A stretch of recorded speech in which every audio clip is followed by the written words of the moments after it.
All hi all ಎಲ್ರಿಗೂ ನಮಸ್ಕಾರ. ಮೊದಲಿಗೆ ಫಸ್ಟೇ ಸಾರಿ ಕೇಳಿಬಿಡ್ತೀನಿ. Thank you. ಬಿಕಾಸ್ ಕೋಲ್ಡ್ ಆಗಿ because of the climate change voice ಸಿಕ್ಕಾಬಟ್ಟೆ ಚೇಂಜ್ ಆಗಿಬಿಟ್ಟಿದೆ. ನನಗೂ ಸಿಕ್ಕಾಬಟ್ಟೆ ಚೇಂಜ್ ಆಗಿಬಿಟ್ಟಿದೆ.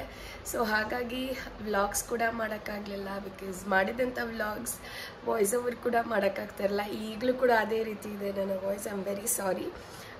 ನಿಮ್ಗೆ ಯಾರಿಗಾದರೂ ಇರಿಟೇಟ್ ಆಗ್ತದೆ ಅಂದರೆ ಈ ವಿಡಿಯೋನ ಸ್ಕಿಪ್ ಮಾಡಿ. ಬಿಕಾಸ್ ತುಂಬ ದಿವಸ ಆಯಿತು ವ್ಲಾಗ್ ಕೂಡ ಮಾಡಿ. ಸೊ ಅದಕ್ಕೆ ಇವತ್ತು ಸಂಡೇ ಆಗಿತ್ತು. ಸೊ ಬೆಳಗ್ಗೆಯಿಂದ ಏನೇನಾಯಿತು ಅಂತ ನಾನು ನಿಮಗೆ ಇವತ್ತು ತೋರಿಸ್ತೀನಿ. ಸೊ ಬನ್ನಿ, ಜಾಸ್ತಿ ಡಿಲೇ ಮಾಡಿದ್ರೆ ಲೆಟ್ಸ್ ಗೆಟ್ ಸ್ಟಾರ್ಟೆಡ್. ಸೊ ಇವತ್ತಂತೂ ಸಿಕ್ಕಾಪಟ್ಟೆ ವೆರೈಟೀಸ್ ಮಾಡ್ಕೊಂಡು ತಿಂದ್ವಿ ಅಂತಲೇ ಹೇಳ್ಬೋದು.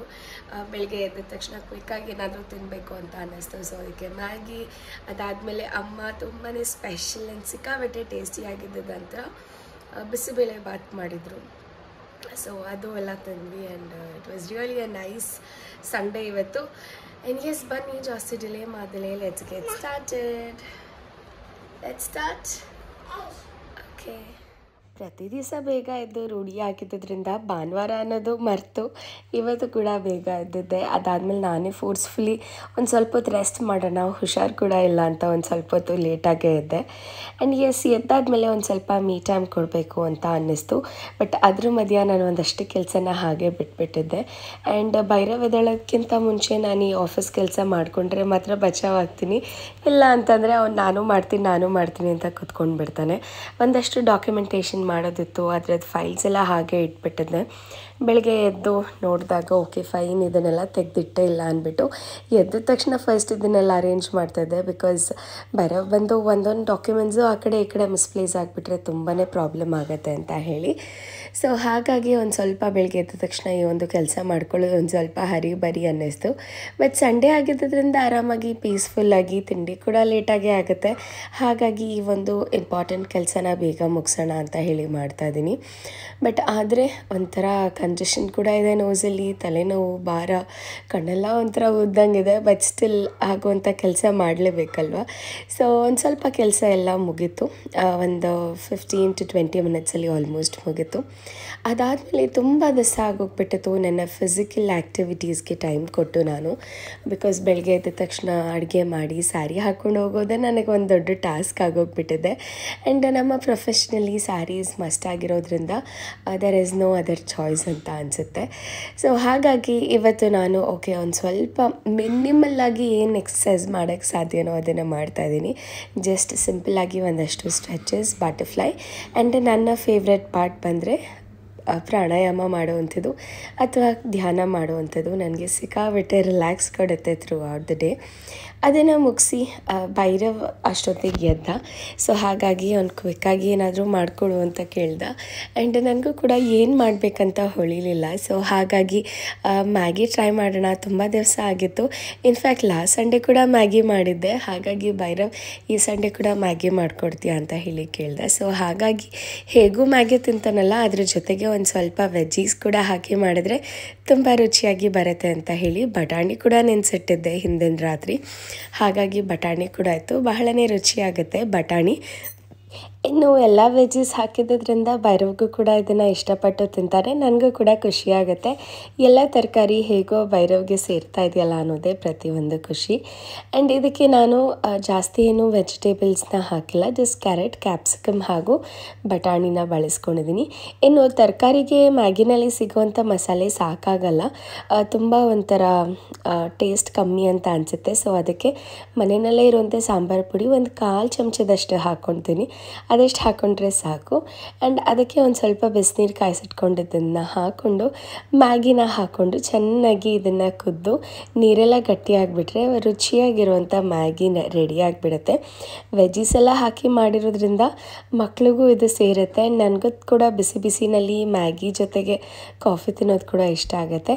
ಇನ್ನು ಇವತ್ತು ಸಂಡೇ ಆಗಿದ್ದರಿಂದ ನಮ್ಮ ಮನೆಯವ್ರು ಕೂಡ ಇನ್ನೂ ಎದ್ದಿರಲಿಲ್ಲ. ಸೊ ಹಾಗಾಗಿ ಮ್ಯಾಗಿ ತುಂಬ ತಣ್ಣಗಾದ್ಮೇಲೂ ತಿನ್ನೋಕ್ಕಾಗಲ್ಲ ಅಂತ ಹೇಳಿ ನಾನು ಭೈರವ್ ಅಷ್ಟೇ ತಿಂದ್ಕೊಂಡ್ವಿ.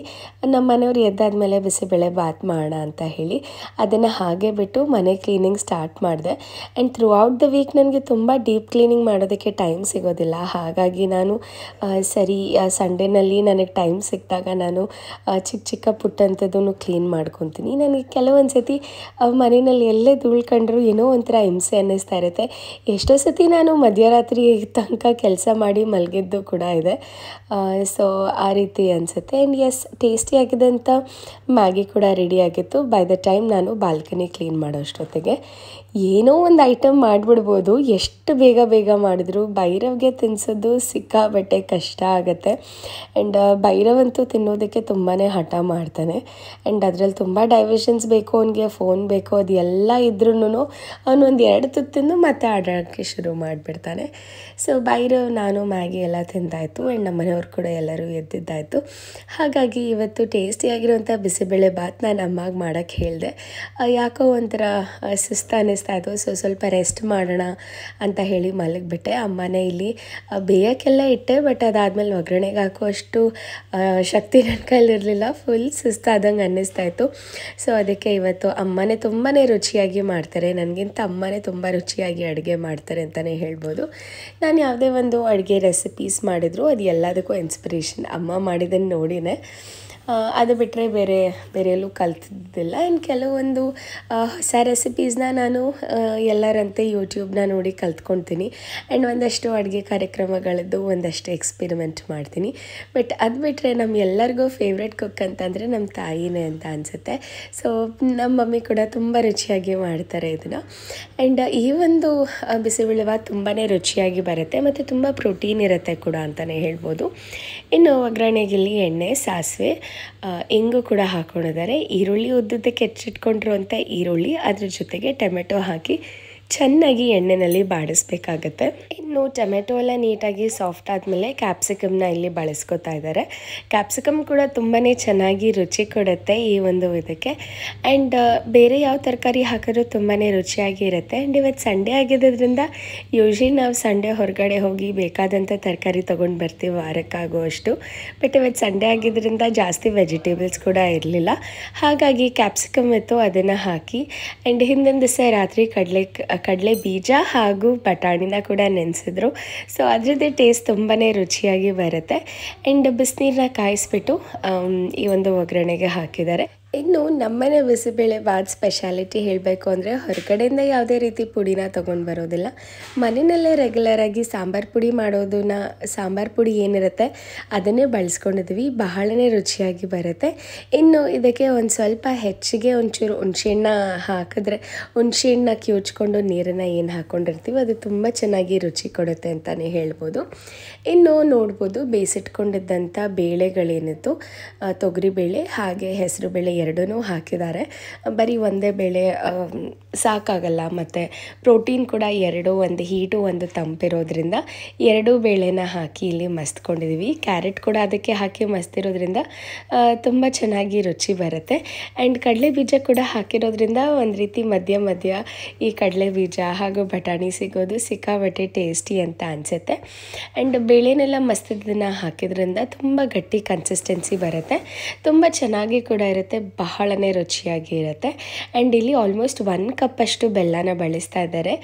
ತುಂಬಾ ರುಚಿ ಕೊಡುತ್ತೆ. ಎಸ್ಪೆಷಲಿ ಈ ಬೆಲ್ಲ ಹಾಗೂ ಹುಣಸೆ ಹಣ್ಣಿನ ರಸ ಏನು ಬಿಟ್ಟಿರ್ತೀವಿ ಅದು ಎರಡರದ್ದು ಫ್ಲೇವರ್ ಬ್ಲೆಂಡಾಗಿ ತುಂಬಾ ಸೂಪರ್ಬ್ ಆಗಿ ಇರುತ್ತೆ. ಇದೆಲ್ಲ ಹಾಕೋ ಅಷ್ಟೊತ್ತಿಗೆ ಒಂದು ರೀತಿ ಗೊಜ್ಜು ಕನ್ಸಿಸ್ಟೆನ್ಸಿ ಥರ ಅನ್ನಿಸ್ತಾ ಇರುತ್ತೆ. ಅದಕ್ಕೆ ಅನ್ನನ ಮಿಕ್ಸ್ ಮಾಡಿಕೊಂಡು ಚೆನ್ನಾಗಿ ಮಿಕ್ಸ್ ಮಾಡಿ ಒಂದು 10 ನಿಮಿಷ ಬಾಯಿ ಮುಚ್ಚಿ ಇಟ್ಬಿಟ್ರೆ ತುಂಬಾ ರುಚಿಯಾಗಿ ಬರುತ್ತೆ. ಇನ್ನು ಲಾಸ್ಟಲ್ಲಿ ಕೊಬ್ಬರಿ ಕೂಡ ತುರಿದು ಹಾಕಿದ್ದಾರೆ. ಅದರದ್ದಂತೂ ರುಚಿ ಅಲ್ಟಿಮೇಟ್ ಅಂತಲೇ ಹೇಳ್ಬೋದು. ಒಂದು ಸತಿ ಈ ರೀತಿ ಬಿಸಿಬೇಳೆ ಬಾತನ್ನ ಮಾಡಿಕೊಂಡು ಮನೆಯಲ್ಲಿ ಟೇಸ್ಟ್ ಮಾಡಿ ನೋಡಿ, ತುಂಬಾ ಇಷ್ಟಪಡ್ತೀರಾ, ತುಂಬಾ ರುಚಿಯಾಗಿ ಬರುತ್ತೆ. ಇನ್ನು ಇದಂತೂ ನನ್ನ ಫೇವ್ರೆಟ್ ಅಂತಲೇ ಹೇಳ್ಬೋದು. ಇದನ್ನು ಉಳಿಸ್ಕೊಂಡು ಮಧ್ಯಾಹ್ನಕ್ಕೆ ರಾತ್ರಿ ಕೂಡ ನಾನು ಇದನ್ನೇ ತಿಂತೀನಿ. ಬಿಸಿ ಮಾಡಿಕೊಂಡು ಒಂದು ಸ್ವಲ್ಪ ಬಿಸಿ ನೀರು ಹಾಕ್ಕೊಂಡು ಇದನ್ನು ಒಂಚೂರು ಬಿಸಿ ಮಾಡ್ಕೊಂಡು ತಿಂದರೆ ಮತ್ತೆ ಪುನಃ ಬಿಸಿಬೇಳೆ ಬಾತ್ ಥರನೇ ಇರುತ್ತೆ, ಬಹಳನೇ ರುಚಿಯಾಗಿ ಇರುತ್ತೆ. ಇನ್ನು ಅಮ್ಮ ಅಲ್ಲಿ ಬಿಸಿಬೇಳೆ ಬಾತ್ ಮಾಡೋ ಅಷ್ಟೊತ್ತಿಗೆ ನಾನು ದೇವ್ರ ಪೂಜೆ ಮಾಡ್ಕೊತಾ ಇದ್ದೆ. ಇನ್ನು ತಿಂಡಿ ಎಲ್ಲ ಮಾಡಿ ದೇವ್ರ ಪೂಜೆ ಮಾಡೋದಕ್ಕೆ ಮಾಡೋದಕ್ಕೆ ಬಹಳನೇ ಲೇಟ್ ಆಗುತ್ತೆ. ಹಾಗಾಗಿ ಅಮ್ಮ ಅಲ್ಲಿ ತಿಂಡಿ ಮಾಡಬೇಕಾದಾಗ ನಂದು ಸ್ನಾನ ಎಲ್ಲ ಮುಗಿಸ್ಕೊಂಡು ಬಂದು ನಾನು ದೇವ್ರ ದೀಪ ಕೂಡ ಹಚ್ಚಿದ್ದೆ. ಇನ್ನು ಈ ರೀತಿ ಮನೆಯಲ್ಲಿ ಇದ್ದಾಗ ಪ್ರಶಾಂತವಾಗಿ ಈ ರೀತಿ ದೇವ್ರ ಪೂಜೆ ಮಾಡೋದೇ ನನಗೆ ಒಂದು ರೀತಿ ಖುಷಿ ಅಂತ ಅನಿಸುತ್ತೆ. ಇನ್ನು ಎಷ್ಟೋ ಸತಿ ಗಡಿಬಿಡಿನಲ್ಲಿ ಬೆಳಗ್ಗೆ ಹೊತ್ತು ಹೋಗಬೇಕಾದಾಗ ದೇವ್ರ ದೀಪ ಹಚ್ಚಬೇಕಲ್ಲ ಅಂತ ಹಚ್ಬಿಟ್ಟು ಹೋಗೋದಾಗಿರುತ್ತೆ. ಆದರೆ ಸಂಡೇ ಅಂತಂದರೆ ಸ್ವಲ್ಪ ರಿಲ್ಯಾಕ್ಸ್ಡಾಗಿ ಕೂತ್ಕೊಂಡು ಮನಸ್ಸಿದ್ದಲ್ಲಿ ಅನಿಸಿದ್ದನ್ನೆಲ್ಲ ಕೂತ್ಕೊಂಡು ಒಂದು ಸ್ವಲ್ಪ ಹೊತ್ತು ದೇವ್ರ ಹತ್ರ ಹೇಳೋ ಅಂಥದ್ದು ಕೂಡ ಒಂದು ರೀತಿ ಡಿಫ್ರೆನ್ಸ್ ಎಕ್ಸ್ಪೀರಿಯನ್ಸ್ ಅಂತಲೇ ಹೇಳ್ಬೋದು. ಇನ್ನು ದೇವ್ರ ಪೂಜೆ ಕೂಡ ಆಯಿತು. ಮನೆಯಲ್ಲಿ ಎಲ್ಲರೂ ಎದ್ದು ಫ್ರೆಶ್ ಅಪ್ ಕೂಡ ಆಯಿತು. ಬಿಸಿ ಬಿಸಿಯಾದಂಥ ತಿಂಡಿ ಕೂಡ ರೆಡಿಯಾಗಿದೆ. ಸೊ ಇವತ್ತಿನ ಸಂಡೇ ಅಂತೂ ಸಿಕ್ಕಾಬಟ್ಟೆ ಚೆನ್ನಾಗಿ ಸ್ಟಾರ್ಟ್ ಆಯಿತು ಅಂತಲೇ ಹೇಳ್ಬೋದು. ಸಂಡೇ ಹೇಗೆ ಕಳೆಯುತ್ತೆ ಅಂತಲೇ ಗೊತ್ತಾಗೋದಿಲ್ಲ. ಯಪ್ಪ ಕಣ್ಣು ಮುಚ್ಚಿ ಕಂಡುಬಿಡೋ ಅಷ್ಟೊತ್ತಿಗೆ ಡೇಸ್ಗಳು ಹೋಗ್ತಾ ಇದೆ ಅಂತಲೇ ಹೇಳ್ಬೋದು. ಸೊ ಎಸ್, ಇದಾಗಿತ್ತು ಇವತ್ತಿನ ವ್ಲಾಗ್. ಐ ಹೋಪ್ ನಿಮ್ಗೆಲ್ಲರಿಗೂ ಇವತ್ತಿನ ಮಾರ್ನಿಂಗ್ ವ್ಲಾಗ್ ಇಷ್ಟ ಆಗಿದೆ ಅಂತ ಅನ್ಕೋತೀನಿ. ಇಷ್ಟ ಆಗಿದ್ರೆ ಡೆಫಿನೆಟ್ಲಿ ಲೈಕ್ ಮಾಡಿ, ಶೇರ್ ಮಾಡಿ. ಹಾಗೂ ಇವತ್ತಿನ ಟೇಸ್ಟಿ ರೆಸಿಪಿ ಖಂಡಿತವಾಗ್ಲೂ ನೀವು ಎಲ್ಲರೂ ಟ್ರೈ ಮಾಡಬೇಕು. ಟ್ರೈ ಮಾಡಿ ಒಂದ್ಸತಿ ಕಮೆಂಟ್ ಮಾಡಿ ಹೇಳಿ ನನಗೆ ನಿಮಗೂ ಕೂಡ ಇಷ್ಟ ಆಯಿತಾ ಅಂತ. ಐ ಹೋಪ್ ಈ ಒಂದು ವ್ಲಾಗ್ ನಿಮ್ಮೆಲ್ಲರಿಗೂ ಇಷ್ಟ ಆಗಿದೆ ಅಂತ ಅನ್ಕೋತೀನಿ. ಮತ್ತೆ ಸಿಗ್ತೀನಿ ಮುಂದಿನ ವ್ಲಾಗಲ್ಲಿ. ಅಲ್ಲಿವರೆಗೂ ನಮಸ್ಕಾರ. Take care. Love you all and bye.